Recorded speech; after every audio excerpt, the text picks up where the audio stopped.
Passons à la polémique qui dure depuis maintenant 2 semaines. On pensait avoir tout vu, tout entendu autour du Stade de France. Et tout dit ? Et tout dit, sauf qu'après le chaos, c'est le fiasco. Et le fiasco judiciaire. Pourquoi ? Parce que on l'a appris aujourd'hui, les bandes vidéo qui auraient pu permettre de mieux comprendre ce qu'il s'est passé, de définir les responsabilités, de reconnaître les coupables, eh bien ces bandes vidéo au Stade de France ont été supprimées. Pourquoi ? Parce qu'il faut normalement les réclamer. Le procureur de la République aurait dû les réclamer sous 7 jours.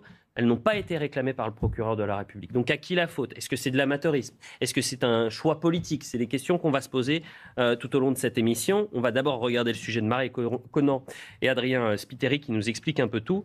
Et on en parle après. Au Sénat, le ton est monté hier, après les révélations de ce représentant de la Fédération française de football. Sur la vidéosurveillance, les images sont disponibles pendant 7 jours. Au bout de 7 jours, elles sont automatiquement détruites. Non réquisitionnées par la justice, les images gérées par le Stade de France ont été supprimées. Pourtant, le 28 mai, des actes de violence et de pillage avaient perturbé l'entrée dans le stade. Que personne ne soit chargé de faire ces réquisitions, c'est un nouveau scandale, c'est une nouvelle affaire dans cette affaire. Et il y a toute une partie de la vérité qu'on n'aura malheureusement jamais. D'autres caméras de surveillance situées, elles, dans les rues aux alentours du Stade de France pourront être exploitées. Gérées par les pouvoirs publics, elles ont été conservées. Les images en possession de la préfecture de police sont évidemment toujours à la disposition de la justice. Ne confondons pas images de la police et images d'un opérateur privé. Au total, 105 personnes avaient été interpellées lors de cette finale de la Ligue des Champions. Nous sommes en direct avec Denis Jacob, que je salue, secrétaire général d'Alternative Police. Denis Jacob, qui attend et qui t'avait... Arrêtez de souffler, je vous donne la parole dans un instant, Jean Messia, secrétaire général d'Alternative Police CFDT. Merci d'être avec nous, Denis Jacob. Bonsoir, merci. Quel regard vous portez sur ce nouveau fiasco ? Quel regard aujourd'hui vous portez ? Et technique, c'est-à-dire que j'ai l'impression que ces caméras, c'était finalement la clé du problème. C'est ce qui nous permettait d'avoir des yeux là où on n'en a pas eu et de comprendre ce qu'il s'est réellement passé ce soir de finale de Ligue des Champions. Est-ce que je me trompe ?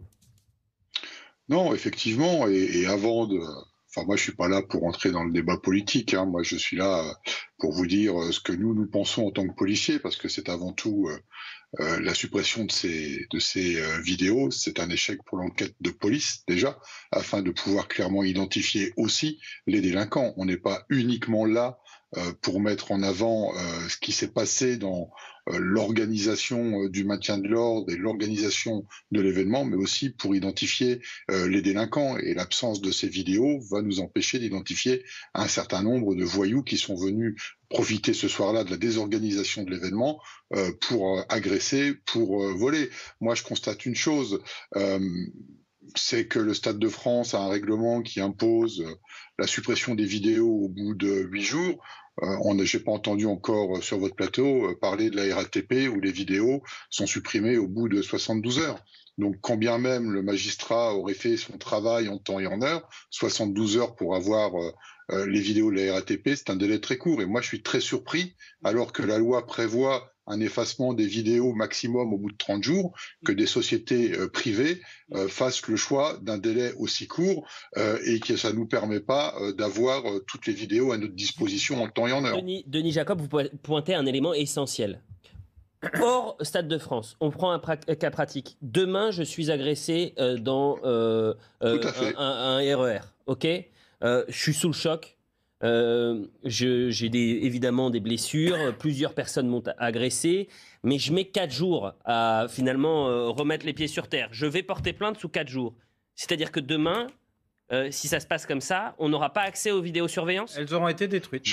J'allais malheureusement prendre, vous m'avez devancé, j'allais effectivement prendre cet exemple du citoyen qui prend les transports en commun et qui met un peu de temps pour déposer plainte. Eh bien, effectivement, oui, on n'aurait pas, au bout de 72 heures, la vidéo pour pouvoir identifier les agresseurs. Et moi, je pense, et là, c'est le travail du législateur, je pense qu'il faut imposer, quel que soit l'espace public où l'on se trouve, que ce soit un espace comme le Stade de France, comme dans les métros, c'est-à-dire des espaces ouverts au public, mais qui sont gérés par des sociétés privées, eh bien, qu'on impose par la loi l'obligation de sauvegarder ces vidéos dans le délai légal qui est autorisé aujourd'hui de 30 jours et qu'on ne laisse pas aux uns et aux autres de définir que non, on les gardera que 72 heures parce qu'on n'a pas le dispositif informatique qui permet de sauvegarder plus longtemps les vidéos. Je pense que c'est un outil complémentaire au travail de police, d'enquête, et que ce moyen, il existe et il faut absolument qu'on l'impose dans les règles prévues par la loi, c'est-à-dire un maximum de 30 jours. Mais vous avez tellement raison, Denis Jacob, et merci vraiment d'avoir pointé cet élément-là, qui est un élément clé. Les délinquants qui nous regardent, ils se marrent. Hein. Oui, mais qui en l'occurrence n'est pas clé dans cette affaire. Non, mais c'est un tout en fait. Parce que c'est symptomatique de ce qui nous arrive. C'est très juste ce que dit Denis Jacob sur le temps de conservation. Effectivement, je pense qu'il serait de bonne loi que la loi fixe un temps de conservation obligatoire dans ce grand délai de 30 jours. Alors, on peut noter là que la société privée qui gère le Stade de France a été plus vertueuse que la RATP, société publique, puisque elle les a conservés 8 jours. Non, mais sans discuter du bien fondé de la proposition de M. Jacob, qui est évidemment assez consensuelle. Le problème, si vous voulez, et ce qui peut étonner, c'est cette espèce de technicité sélective qu'on excipe pour nous expliquer quand on peut avoir les vidéosurveillances et quand on ne peut pas les avoir. Je pense aux téléspectateurs qui nous regardent, qui n'ont pas forcément regardé l'actualité aujourd'hui et qui voient le synthé sur Stade de France amateurisme. Ils se disent, mais attendez, pourquoi ça fait 2 semaines que ça dure ? Je commence à en avoir un peu ras-le-bol de cette affaire du Stade de France. Mais ce n'est pas de notre faute, puisque encore une actualité qui tombe aujourd'hui, puisqu'on apprend, et je le dis aux téléspectateurs qui viennent d'arriver, puisque les images de vidéosurveillance du Stade de France, c'est quand même 220 caméras qui étaient des images clés, qui auraient pu nous permettre de savoir qui était responsable de ces multiples agressions aux abords du Stade de France. Eh bien, les bandes ont été détruites, écrasées. Alors, je l'explique très rapidement pour les téléspectateurs. Normalement, ces bandes, elles peuvent rester enregistrées 30 jours. La loi permet 30 jours. Au Stade de France, ce n'est que 7 jours. Et le procureur de la République n'a pas perquisitionné, en tous les cas, n'a pas saisi ces bandes pour essayer de faire la lumière dessus. C'est le seul qui pouvait le faire. C'était le seul habilité pour le faire. Il les a saisies le soir du jour où on a appris qu'elles étaient écrasées. Sur la vidéosurveillance, les images sont disponibles pendant 7 jours. Au bout de 7 jours, elles sont automatiquement détruites et la seule façon, c'est qu'on aurait dû avoir une réquisition pour les fournir aux différentes populations. En revanche, ce que je peux vous livrer, c'est le sentiment que Didier et moi-même avons eu en étant au PC Sécurité toute la journée. Les images sont extrêmement violentes. Réquisition qui n'a pas eu lieu, alors que la justice a été saisie dès le samedi soir ? La justice a été saisie sur la base de l'article 40 sur la fausse billetterie. Denis Jacob, justement, secrétaire général d'Alternative Police. Alors, je vous pose peut-être une colle, Denis, je ne sais pas, mais est-ce qu'il est possible parfois de récupérer des vidéos qui ont été effacées ? Là, on rentre dans un terrain un peu de geek. Hein. Oui, Elliot, écoutez, moi je suis pas informaticien, je connais un petit peu la technique, mais oui, on peut, quand on efface quelque chose d'un disque dur, ce n'est jamais définitivement effacé, il reste toujours des traces. Maintenant, dans quelle mesure mais là, il faudra faire appel à des professionnels, hein, parce qu'il y a des professionnels pour aller extirper d'un disque dur effacé des données. En général, on récupère jamais 100% de ce qui a été effacé, mais on peut récupérer une partie des données. Et je pense que c'est dans ce cadre-là que la justice a rapidement, à l'annonce de l'effacement des vidéos, a rapidement déposé une réquisition pour justement prendre les disques durs et les faire exploiter par des professionnels pour voir ce que potentiellement on peut récupérer en images. C'est très intéressant. Une autre chose, Denis Jacob, je sais que 2 enquêtes de l'IGPN ont été ouvertes sur le Stade de France après des interventions un peu trop musclées, des dérives peut-être de certains des policiers. Est-ce qu'on sait si l'enquête, celle-ci, a été efficace et rapide ? Alors moi, j'ai pas d'informations sur la situation de l'enquête aujourd'hui. Par contre, moi, je l'ai dit dès le lendemain des événements. Moi, je ne veux absolument pas qu'on utilise mes collègues comme les boucs émissaires de ce qui s'est passé, où il y a eu plusieurs éléments consécutifs de mauvaise organisation, de mauvaise anticipation. Les autorités policières ne sont pas les seules fautives. Les organisateurs du Stade de France ont également leurs responsabilités.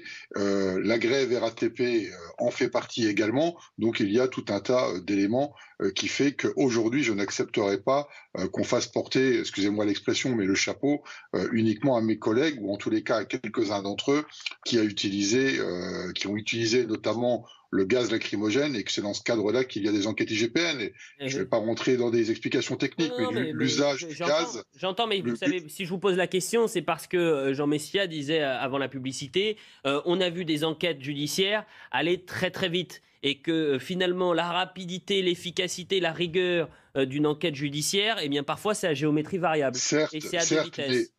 Elliot, permettez-moi de vous couper, mais est-ce que l'importance, même si c'est important vis-à-vis de l'image de la France à l'international, le plus important, c'est de déterminer le niveau de responsabilité de 2 ou 3 policiers qui ont utilisé leur gaz lacrymogène, ou est-ce que l'importance se passe sur, est-on dans la capacité aujourd'hui d'organiser sérieusement en toute sécurité des événements dans notre pays? Alors je rappelle quand même, c'est pour ça que je rappelle quand même que l'Euro 2016 s'était globalement bien passé, hormis à Marseille, et que des événements comme ça, on sait les préparer, on sait les organiser, on sait les sécuriser, et je ne veux pas renvoyer la balle de la fameuse guéguerre entre Anglais et Français. Enfin, bon, rappelons-nous de Wembley en 2021. Mais évidemment, Denis Jacob, attention, je ne pointais pas la responsabilité des forces de l'ordre, je faisais tout l'inverse, c'est-à-dire que je vous ai posé la question pour savoir si, pour le coup, ces 2 enquêtes, elles allaient très vite, et que pour l'enquête majeure, c'est-à-dire de toutes ces agressions des supporters étrangers, on avait mis 8 jours, ou même un peu plus, 2 semaines, puisqu'on n'avait pas... On n'était pas allé chercher la clé. Si vous voulez, j'ai pas accès au dossier, mais les collègues ont, je pense, vu l'ampleur de cette affaire, ont déjà été auditionnés. Je pense que les autorités de la préfecture de police et le ministre de l'Intérieur ont déjà en leur possession, je pense, tous les éléments dans les circonstances dans lesquelles mes collègues ont pu utiliser le gaz lacrymogène. Merci Denis Jacob, merci beaucoup. Merci.